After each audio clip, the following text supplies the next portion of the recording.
Ayan, lagain na nga natin yung kamuting kahoy nga nabili natin nung isang araw pa. Ayan, 3 piraso, 14 real. Balatan na nga natin. Ayan na yun siya. Binabalatan ko na. Sobrang tigas pa talaga. Parang parang matanda na itong maliliit nga siya pero parang matanda na or talagang na-stuck lang kasi siya. Kasi ilang araw na yan nga hindi ko na luto. Oh, ngayon ko lang naalala kasi nga lutuin. Kaya parang matigas siya nga madaming sapal-sapal na ewan. Pero okay na yan. Tikman lang natin. Sayang din yung 14 real dyan, no.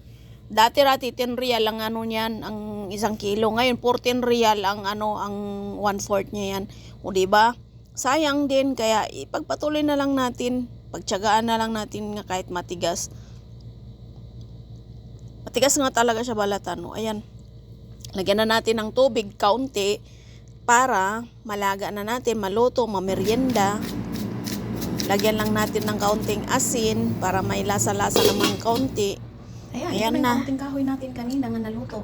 Tapos nakalimutan ko pa talaga. Ayan, sa sobrang busy ko, nakalimutan ko. Kung hindi pa nangamoy, di nasunog na. Ayan, nabatok. Medyo nabatok kaunti. Tikman nga natin kung okay siya.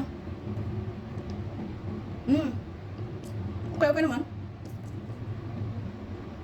Ayan, ang merienda.